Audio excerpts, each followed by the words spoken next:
Bonjour à tous et bienvenue dans la semaine de l'écho sur France 24. Je suis en compagnie de Catherine Mathieu, économiste à l'OFCE. Bonjour, merci d'être avec nous. Sophie de Menton, également avec nous, présidente du mouvement Éthique. Et via Skype, avec nous, Nicolas Bavrez, éditorialiste et essayiste, auteur du Monde selon Tocqueville, et c'est chez Talandier. Bienvenue à vous, Nicolas Bavrez. En France, face à une résurgence de l'épidémie du Covid-19, de nouvelles mesures restrictives ont été annoncées par le ministre de la Santé, Olivier Véran. Un tour de vis est donc prévu à Lyon et Nice, après Bordeaux, Marseille et à la Guadeloupe également. D'autres villes pourraient entrer dans la danse la semaine prochaine. L'accélération de l'épidémie inquiète, même si la Banque de France table sur une reprise économique plus forte que prévu. Selon l'OCDE, l'économie mondiale doit connaître une récession de 4,5% cette année. Donc c'est un peu moins que ce qu'elle avait anticipé au mois de juin. L'OCDE souligne toutefois que ces perspectives sont très incertaines car dépendantes des hypothèses relatives à la propagation du virus et de l'évolution des politiques macroéconomiques. On écoute tout de suite Olivier Véran et on se retrouve ensuite. L'épidémie est à nouveau très active dans notre pays, comme d'ailleurs dans d'autres pays voisins. Nous devons apprendre à vivre avec le virus, pour quelques mois encore. La famille, les rassemblements amicaux sont des lieux massifs de contamination. Sophie de Menton, est-ce que les entreprises, les entrepreneurs redoutent une deuxième vague ? Non. Nous ne redoutons pas de deuxième vague. D'abord parce qu'un entrepreneur, par définition, est optimiste. Et que quand on ouvre la radio le matin, si on est un entrepreneur, on reste chez soi. Donc ils ont le moral, malgré tout. Oui, ils gardent absolument le moral, mais c'est inhérent à la fonction. En plus de ça, je pense qu'on est en plein délire. D'ailleurs, j'attire votre attention sur la tribune qui a été signée par 150 chercheurs, scientifiques, etc., qui dit que d'abord ce concept de deuxième vague, ça n'existe pas, que c'est le cursus classique d'une épidémie, qu'ils ont étudié toutes les épidémies avec c'est la queue d'une épidémie avec des cas sporadiques, et c'est vrai qu'il y a une contagion, mais pourquoi y a-t-il une contagion aussi importante ? Il semblerait aussi que c'est parce que les tests que nous faisons et qui font tellement de cas positifs mais atypiques, non symptomatiques, seraient des tests un peu trop sensibles. En même temps, la politique, c'est de développer les tests, Sophie de Menton. Oui, enfin, de toute façon, non, quand les gens vont se faire tester 4 fois par mois, parce qu'au cas où, ils font la queue à 5 h du matin, ça, je veux dire, pour l'économie, c'est dramatique. Ça démoralise un pays entier. On ne peut pas être gouverné par l'angoisse. Catherine Mathieu, justement, il faut gérer tout de même cette incertitude. On voit par exemple qu'au Royaume-Uni, ils ont mis en place des mesures encore plus restrictives. Ça date de cette semaine. Dans le nord-est, en France, bon, effectivement, il y a des endroits où ça sera plus restrictif que d'autres. D'un point de vue macro, qu'est-ce que ça donne ? Eh bien, d'un point de vue macroéconomique, pour l'instant, on peut dire que on est vraiment dans une phase de retour de l'activité à un niveau normal. Ça, c'est ce que dit l'OCDE, notamment dans ses perspectives qui viennent de sortir cette semaine. Mais ce que nous disent ces mesures qui sont prises au niveau local, c'est qu'on commence à s'inquiéter dans certains endroits d'un retour de l'épidémie. Et alors, bon, peut-être les entreprises ne sont pas inquiètes, mais en tout cas, quand on regarde les enquêtes, il y a quand même un certain nombre d'incertitudes qui pèsent sur les activités, que ce soit des consommateurs qui ont épargné en attendant de voir ce qui allait se passer, et les entreprises qui attendent pour investir aussi. Donc on est vraiment dans une période d'attentisme. Et au Royaume-Uni, la question qui se pose, par exemple, pour le gouvernement aujourd'hui, c'est de savoir ce qu'il va faire après la fin octobre, parce que toutes les mesures de soutien à l'économie, principalement celles qui portent sur l'activité partielle, doivent s'arrêter fin octobre. Et qu'est-ce qu'on dit aujourd'hui aux entreprises ? Les entreprises britanniques demandent au gouvernement de leur dire, eh bien, qu'est-ce que vous faites après ? Comment vous soutenez l'activité si on doit à nouveau fermer les bars, les restaurants, refermer des écoles, refermer des activités ? Qu'est-ce que vous nous annoncez comme mesure ? Nicolas Bavrez, c'est vrai qu'en fait, on retrouve ces plans de relance un petit peu partout en Europe, et y compris effectivement au Royaume-Uni, enfin pendant en tout cas un petit moment. Tous les pays s'y sont mis, et ce que dit l'OCDE, c'est que sans ces plans de relance, eh bien, ça serait bien pire. C'est votre analyse également ? Alors, il ne fait pas de doute que sans les plans de relance, ce serait bien pire. Mais en fait, les plans de relance ne sont pas suffisants s'il n'y a pas de confiance. Et la confiance, c'est le fait d'arriver à avoir une stratégie crédible de lutte contre cette épidémie. Or, seule une poignée de pays y sont arrivés pour l'instant, la Corée du Sud, Taïwan, la Nouvelle-Zélande ou l'Allemagne ou certains pays scandinaves. En fait, aujourd'hui, on n'est pas revenu au niveau d'activité. Pourquoi ? Parce que d'abord, certains secteurs sont vraiment sinistrés, et notamment certains secteurs d'excellence en France, comme l'aéronautique, l'automobile ou le tourisme, parce que les ménages ont peur et épargnent, parce que les entreprises ont peur, et donc que l'investissement est tombé. Et c'est vrai que pour l'instant, sur cette gestion de l'épidémie, en France, on a une extrême confusion. On ne sait pas qui parle. D'un côté, on a le conseil scientifique, le président de la République avec son conseil de défense. On a des conférences de presse du Premier ministre qui annoncent la réduction de l'isolement de 14 à 7 jours, alors que le président du conseil scientifique annonce des mesures difficiles et dures. Et puis, on a enfin le ministre de la Santé maintenant.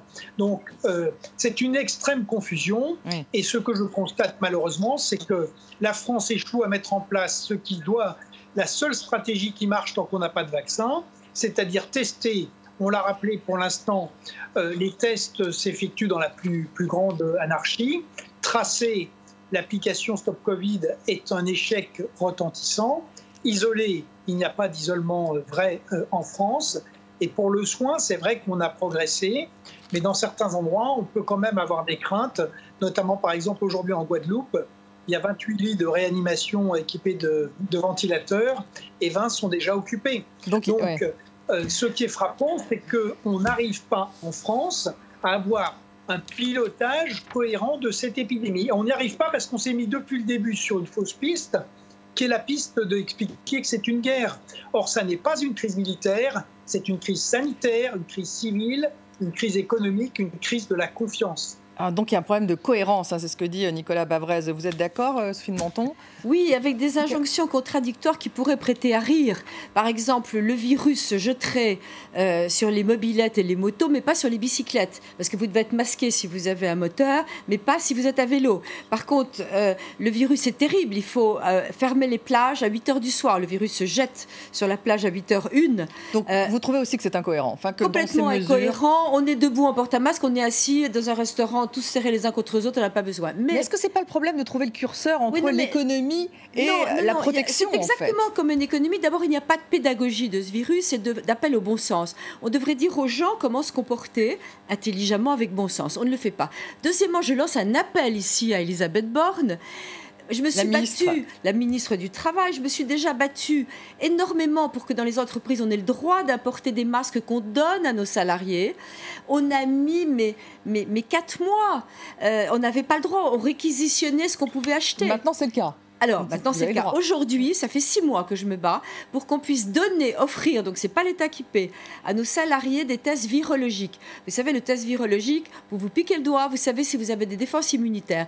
Donc, tous ceux qui croient avoir eu une grippe et qui ne savent pas, et qui sont paniqués, et qui veulent essayer de se faire tester en faisant la queue, on pourrait le faire. Eh bien, personne n'est capable de nous répondre depuis 3 mois. Est-ce qu'on a le droit, oui ou non, d'en acheter ? Bon, vous attendez une réponse. Oui. Est-ce que les entreprises en profitent pour licencier Catherine Mathieu ? Bon, il y a cette histoire de Bridgestone de Béthune. C'est un Japonais et il ferme son usine à Béthune. Ça fait de nombreux licenciements. Et effectivement, là, les politiques sont montées au créneau. Xavier Bertrand, le président de la région Hauts-de-France, y compris d'ailleurs un certain nombre de ministres. Que peut faire l'État ? Et est-ce qu'elles en profitent finalement, ces entreprises, pour licencier ? Je ne pense pas qu'on puisse dire cela pour le moment. Et en particulier dans le cas de Bridgestone, ce qui se passe, c'est que l'entreprise, depuis des années, n'a pas réinvesti dans le site, a progressivement laissé le site donc sans nouveaux investissements et en ayant une stratégie de relocaliser des activités à l'Est, dans l'Europe centrale et orientale. Et ça, c'est une stratégie des entreprises générales qui n'a rien à voir avec la crise sanitaire actuelle. Alors aujourd'hui, donc c'était prévisible parce que tout le monde a l'air très étonné. Je pense qu'en tout cas, Bridgestone n'avait sans doute pas dit clairement qu'il allait le faire. Mais quand on lit aujourd'hui les éléments sur la stratégie de Bridgestone, on comprend qu'en fait, c'est quelque chose qu'ils avaient déjà à l'esprit depuis un certain temps, crise du Covid ou pas. Donc on peut toujours dire aujourd'hui, oui, mais on ne produit plus le même type de pneus. Maintenant, on a davantage envie de produire des SUV qu'on va produire en Europe centrale. Bon, l'argument, pour moi, il est quand même largement derrière une stratégie industrielle de relocaliser dans des pays où les coûts de production sont moins élevés. Et donc ça, c'est vraiment un problème. On a en Europe des situations avec des marchés du travail qui fonctionnent de façon très différente. Et régulièrement, en France, on fait semblant de s'apercevoir que oui, il y a des situations différentes, que oui, la concurrence, elle existe à l'intérieur de l'Europe. Et que fait-on ? Nicolas Bavrez, est-ce que l'État, effectivement, peut faire quelque chose ? puisqu'un certain nombre de politiques sont montés au créneau. On parle de conditionnalité des aides. Non, mais je crois que l'État peut faire quelque chose, mais que l'État ne peut pas tout faire partout et de la même manière. Je m'explique. En l'occurrence, sur Bridgestone, c'est quand même un des secteurs dont j'ai parlé, un des secteurs les plus sinistrés. L'automobile en France et tout le secteur en général va avoir une chute de son activité de 29% en 2020. Et on sait que le pneumatique, évidemment, dépend énormément de l'activité automobile. La deuxième chose, c'est que malheureusement, des plans sociaux, on va en avoir beaucoup.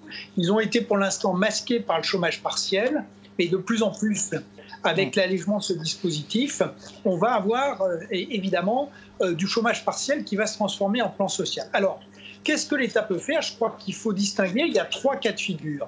Le premier cas de figure, c'est la situation où l'entreprise est tout à fait viable. Et là, il faut l'aider avec les dispositifs qui existent aujourd'hui, avec simplement le fait... Et en ce qui concerne Bridgestone, parce qu'il vous reste une minute, Nicolas Bavrez, on n'a plus le temps. En ce qui concerne Bridgestone, est-ce qu'il peut faire quelque chose?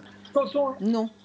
Non, oui, mais Sophie de Monton. Du tout ce qu'il fait aujourd'hui. C'est-à-dire que Bridgestone est une entreprise, tout ce que je peux savoir, c'est un site qui n'est absolument pas rentable. Donc, au lieu de s'occuper de défendre les emplois, il faut s'occuper des gens.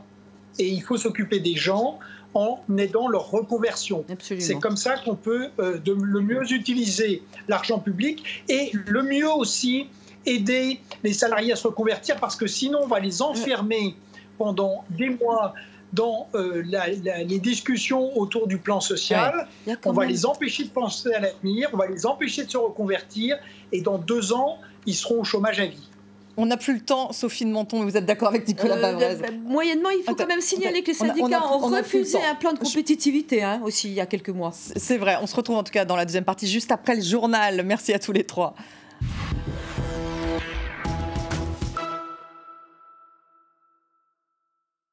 Lorsqu'en 1909, quelques immigrants juifs d'Europe de l'Est, animés par des idées sionistes et socialistes, fondent le premier kibboutz sur les rives du lac de Tibériade en Palestine, ils n'envisagent pas que 40 ans plus tard, plus de 70 000 personnes auront rejoint leur mouvement communautaire d'entraide et d'unité.